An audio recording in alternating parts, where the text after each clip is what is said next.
ದಾಂಡೇಲಿಯ ಟೌನ್ಶಿಪ್ನಲ್ಲಿರುವ convent ಶಾಲೆಯ ಹತ್ತಿರ ಬಿಡಾಡಿ ದನದಿಂದ ದಾಳಿ, ಮಹಿಳೆಗೆ ಗಾಯ.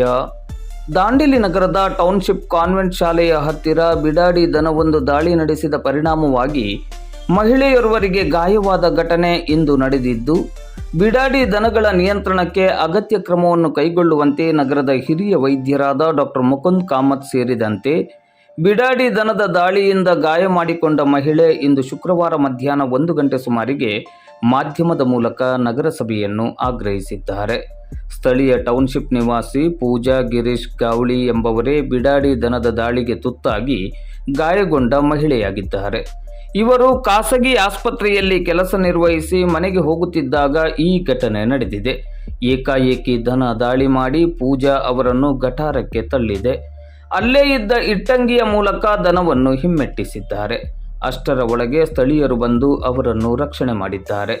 ನಗರದ ಹಿರಿಯ ವೈದ್ಯರಾದ ಡಾಕ್ಟರ್ ಮುಕುಂದ್ ಕಾಮತ್ ಅವರು ಈ ಬಗ್ಗೆ ಮಾಧ್ಯಮಕ್ಕೆ ಪ್ರತಿಕ್ರಿಯಿಸಿ, ಈ ರೀತಿ ದನ ಏಕಾಏಕಿ ದಾಳಿ ಮಾಡುತ್ತಿರುವುದನ್ನು ನೋಡಿದಾಗ ರೇಬಿಸ್ ಬಗ್ಗೆ ಭಯವಾಗುತ್ತಿದೆ. ಹಾಗಾಗಿ ಈ ಬಗ್ಗೆ ನಗರಸಭೆ ಮತ್ತು ಪಶುವೈದ್ಯ ಇಲಾಖೆ ಸೂಕ್ತ ಕ್ರಮವನ್ನು ಕೈಗೊಳ್ಳಬೇಕು.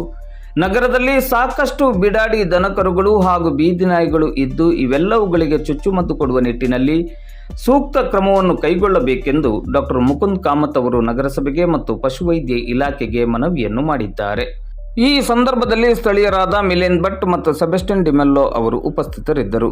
ದಾಂಡೇಲಿ ನಗರದಲ್ಲಿ ಬೀದಿ ನಾಯಿಗಳು ಹಾಗೂ ಬಿಡಾಡಿ ದನಕರುಗಳ ಸಂಖ್ಯೆ ವ್ಯಾಪಕವಾಗಿ ಏರಿಕೆಯಾಗುತ್ತಿದ್ದು, ಸಾಕಷ್ಟು ಅವಘಡ ಅನಾಹುತಗಳಿಗೆ ಕಾರಣವಾಗುತ್ತಿದೆ. ದನಗಳು ಏಕಾಏಕಿ ದಾಳಿ ಮಾಡುತ್ತಿರುವುದನ್ನು ನೋಡಿದರೆ ರೇಬಿಸ್ ಬಗ್ಗೆ ಅನುಮಾನವೂ ವ್ಯಕ್ತವಾಗುತ್ತಿದೆ. ಈ ನಿಟ್ಟಿನಲ್ಲಿ ನಗರದಲ್ಲಿ ಬಿಡಾಡಿ ದನಕರುಗಳಿಗೆ ಮತ್ತು ಬೀದಿ ನಾಯಿಗಳಿಗೆ ರೇಬಿಸ್ ಬರದಂತೆ ಅಗತ್ಯ ಚುಚ್ಚುಮದ್ದು ಕೊಡುವ ನಿಟ್ಟಿನಲ್ಲಿ ಸೂಕ್ತ ಕ್ರಮವನ್ನು ಕೈಗೊಳ್ಳಬೇಕಾಗಿದೆ. ಸರ್ 12ವರೆಗೆ ಹೋಗ್ತಿದ್ದೆ ಮನೆಗೆ. ನಮ್ದು ಒಂದು ಪೇಷಂಟ್ ಬಂದಿತ್ತಲ್ಲ, ಅವ್ರ ಜೊತೆನೇ ಹೋದೆ ನಾನು. ಆಮೇಲೆ ಅದು ಬೈಕ್ ಆಮೇಲೆ ಅದು ಆ ಕಡೆ ಬಂದೆ. ಅದು ಮುಂದೆ ಹೋಗ್ಲಿಕ್ಕೆ ಕೊಡಲಿಲ್ಲ ನಮಗೆ. ಆಲ್ರೆಡಿ ತೆಗ್ದಮ್ ಪಾಪ ಅವ್ನು ಸಣ್ಣ ಮಗು ಇತ್ತು. ಅವ್ರದ್ದು ಸಣ್ಣ ಮಗು ತೊಗೊಂಡು ಪಾಪ ಅದು ಒಂದು ಗೇಟ್ ಒಳಗೆ ಹೋದ. ಅವನು ಮುಂದುಗಡೆ ಹೋದೆ. ನಾ ಏನು ಮಾಡಿದೆ, ನಾನೇ ಹಿಂದ್ಗಡೆ ಹೋಗಿ ನನ್ನ ಹಿಂದೆ ಬಂತದು. ಮತ್ತೆ ಹಿಂದ್ಗಡೆ ಬಂದ್ಬಿಡ್ಲೆ ನಾ ಓಡಿದೆ. ನಾ ಹಿಂಗೆ ಜೋರು ಬಿದ್ದೆ. ಅಲ್ಲಿ ಬಿದ್ಮೇಲೆ ನನ್ನ ಹತ್ರನೂ ಬಂತು. ಮತ್ತದು ನನ್ನ ಹತ್ರ ಬಂದು ಮತ್ತೆ ನಾನು ಈ ಬಾಯಿಲಿಂದ ಎಕ್ದಮ್ ಇದು ಮಾಡಿ ಅದು ಗಟ್ಟೆ ಒಳಗೆ ಹಾಕಿದ್ದು. ನಂಗೆ ಆ ಕಡೆ ಗಟ್ಟೆ ಒಳಗೆ ಹಾಕಿತ್ತು. ಆಮೇಲೆ ಅದು ಶೇಂಗಾ ಮಿಂಚತ್ತು. ಹಿಡಿದು ಹಿಂಗೆ ಹಿಡಿದೆ. ಆಮೇಲೆ ಅಲ್ಲಿ ಒಂದು ಇಟ್ಟಂಗಿ ಬಿದ್ದಿತ್ತಲ್ಲ, ಅದು ಇಟ್ಟಂಗಿ ತಗೊಂಡು ಹೊಡೆದೆ. ಗಟ್ಟೆ ಒಳಗೆ ಹಾಕ್ಬಿಟ್ರು.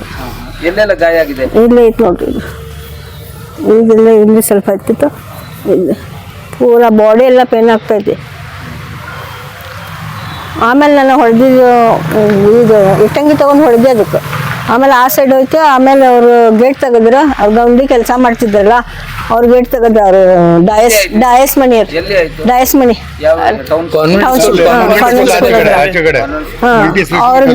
ಗೇಟ್ ತೆಗೆದ್ರು. ಮೇಡಮ್ ಒಳಗೆ ಹೋಗ್ರಿ ಅಂದ್ರೆ ಆಮೇಲೆ ನಾನು ಗೇಟ್ ಒಳಗೆ ಹೋದೆ.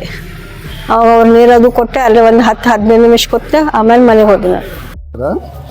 ಈಗ ಏನು ಒಂದು ಸ್ಟೇಟ್ಮೆಂಟ್ ಕೊಟ್ಟಲಲ್ಲ ಅವಳು ಪೂಜಾ ಅಂತ, ನಮ್ಮ ಕ್ಲಿನಿಕ್ನಲ್ಲಿ ರಿಸೆಪ್ಷನಿಸ್ಟ್ ಅಂತ ಕೆಲಸ ಮಾಡ್ತಾಳೆ. ಇದು ಸಾಧಾರಣ ಸರ್ವೇ ಸಾಮಾನ್ಯವಾಗಿ ಎಲ್ಲರಿಗೂ ನಾಯಿ ಓಡಿಸ್ಕೊಂಡು ಬಂದು ಕಚ್ಚೋದು ಎಲ್ಲರಿಗೂ ಗೊತ್ತಿದೆ. ಎಲ್ಲರಿಗೂ ಸಾಮಾನ್ಯವಾಗಿ ಎಲ್ಲರ ಜ್ಞಾನಕ್ಕೆ ಬಂದಿದೆ. ಆದರೆ ಈ ಆಕಳುಗಳು ಯೂಶ್ವಲಿ ನಾವು ನೋಡಿದಂಗೆ ಯಾವುದೇ ಆಕಳು ಅಷ್ಟು ಅಗ್ರೆಸಿವ್ ಆಗಿ ಓಡಿಸ್ಕೊಂಡು ಬಂದು ಇದು ಮಾಡೋದಲ್ಲ. ಮಾಡಿದ್ರೂ ಒಂದು ಸ್ವಲ್ಪ ತಲೆ ಅಲಗಡಿಸ್ತದೆ, ಹಾಗೆ ಹೋಗಿಬಿಡ್ತದೆ. ಅದರಿಂದ ಇದು ಆಕಳಿಗೆ ಇದಾಗಿದೆ. ಯಾಕಂದರೆ ಈ ಮತ್ತೊಂದಂದರೆ ಸಾಮಾನ್ಯವಾಗಿ ಎಲ್ಲರೂ ತಿಳ್ಕೊಳ್ಳೋದಂದರೆ ರೇಬೀಸ್ ಆಗೋದು ಬರೀ ನಾಯಿಗಷ್ಟೇ ಅಂತ. ಹಾಗಲ್ಲ. ರೇಬಿಡ್ ನಾಯಿ ಯಾವುದಾದ್ರು ಪ್ರಾಣಿ ಕಚ್ಚಿದ್ರೆ ಆ ಪ್ರಾಣಿಗೂ ರೇಬೀಸ್ ಆಗ್ಬೋದು. ನಾವು ಈ ಆಕಳಿಗಾದದ್ದು ನೋಡಿದ್ದೇನೆ, ಬೆಕ್ಕಿಗಾದದ್ದು ನೋಡಿದ್ದೇನೆ. ಸೊ ಅದಕ್ಕಾಗಿ ನಾನು ಮುನ್ಸಿಪಾಲ್ಟಿಗೆ ಇದು ಮಾಡೋದು ಒತ್ತಡ ತರೋದು ಏನಂದರೆ, ಇದನ್ನು ಪರೀಕ್ಷೆ ಮಾಡ್ತೀರಿ. ಆಕಳು ಯಾವುದಂತ ಹುಡುಕಿ ಅದಕ್ಕೇನಾದರೂ ರೇಬೀಸ್ ಇದೆಯೋ ಏನೋ ಅಂತ ವೆಟರ್ನರಿ ಡಾಕ್ಟರ್ ಹತ್ರ ಇನ್ವೆಸ್ಟಿಗೇಷನ್ ಮಾಡಿಸ್ರಿ ಅಂತ ನಂದು ಒಂದು ಇದು ವಿನಂತಿ ಅಷ್ಟೇ. ಇತ್ತೀಚಿನ ದಿನಗಳಲ್ಲಿ ನೋಡಿದ್ರು ಕೂಡ ನಾಯಿಗಳ ಹಾವಳಿ ಅಂತೂ ಬಹಳ ಆಗಿದೆ. ಅದಕ್ಕೆ ಅಟ್ಲೀಸ್ಟ್ ವೆಟರ್ನರಿ ಡಿಪಾರ್ಟ್ಮೆಂಟ್ನವರು ಬರ್ತ್ ಕಂಟ್ರೋಲ್ ಆದರೂ ಮಾಡಬೇಕು, ಅಥವಾ ನಾರ್ಮಲ್ ಆಗಿ ಎಲ್ಲರಿಗೂ ರೇಬೀಸ್ ಕೊಡೋ ವ್ಯವಸ್ಥೆ ಅದು, ಆ್ಯಂಟಿ ರೇಬೀಸ್ ವ್ಯಾಕ್ಸಿನ್ ಕೊಡೋ ವ್ಯವಸ್ಥೆ ಆದರೂ ಆಗಬೇಕು. ಯಾಕಂದರೆ ರೇಬೀಸ್ ಏನಿದೆಯಲ್ಲ ಇದು ಭಾಳ ಘಾತಕವಾದ ರೋಗ. ಒಂದ್ಸಲ ರೇಬೀಸ್ ಬಂದರೆ ಜಗತ್ತಿನಲ್ಲಿ ಯಾವುದೇ ಔಷಧಿ ಇಲ್ಲ ಅವ್ರನ್ನ ಗುಣಪಡಿಸಲಿ, ಮರಣ ಒಂದೇ ಅಂತಿಮವಾಗಿ ಆಗೋದು. ಅದರ ಸಲುವಾಗಿ ನಾವು ಇದರ ಬಗ್ಗೆ ಇದನ್ನು ಪ್ರಿವೆಂಟ್ ಮಾಡ್ಬೋದು, ಟ್ರೀಟ್ಮೆಂಟ್ ಇಲ್ಲ. ಅದಕ್ಕೆ ಈ ಪ್ರಿವೆನ್ಷನ್ ಸಲುವಾಗಿ ನಾವು ಭಾಳ ಕೇರ್ ತಗೊಳ್ಬೇಕು. ಹೀಗೆ ಒಂದು ಮಾಹಿತಿಗಾಗಿ ರ್ಯಾಬಿಸ್ ತಗುಲಿದಂತಹ ವ್ಯಕ್ತಿಯಿಂದ ಅದು ಇನ್ನೊಬ್ಬರಿಗೆ ಹರಡುವಂತ ಸಾಧ್ಯತೆ ಇದೆಯಾ ಸರ್? ರೇಬೀಸ್ ಇಲ್ಲ ಕಚ್ಚಿದ್ರೆ ಮಾತ್ರ ಉಗುಳದಿಂದ ಬರ್ತದೆ. ಇದು ಬರೋದು ಉಗುಳದಿಂದ ಬಂದು ನರ್ವ್ ಗುಂಟ ರೇಬೀಸ್ ವೈರಸ್ ಬ್ರೇನ್ ತನಕ ಹೋಗ್ತದೆ. ಸೊ ಅದಕ್ಕೆ ಕಾಲಿಗೆ ಏನಾದರೂ ಗಾಯ ಆದರೆ ಅದು 3 ತಿಂಗಳು ಹಿಡಿಬೋದು ನಿಮ್ಮ ರೇಬೀಸ್ ಬರಲಿಕ್ಕೆ, ಯಾರಿಗಾದ್ರೂ ರೇಬೀಸ್ ಬರಲಿಕ್ಕೆ. ಅದೇ ಮೇಲಿನ ಮುಖದಲ್ಲಿ ಅಥವಾ ಮೂರಲ್ಲಿ ಕಂಡ್ರೆ 15 ದಿವಸದಲ್ಲೇ ಬರ್ಬೋದು. ಇದು ಅಪಾಯಕಾರಿ, ಅಪಾಯಕರಲ್ಲ, ಘಾತಕ. ಅಂದರೆ ಅದಕ್ಕೆ ಟ್ರೀಟ್ಮೆಂಟೇ ಇಲ್ಲ. ಧನ್ಯವಾದಗಳು.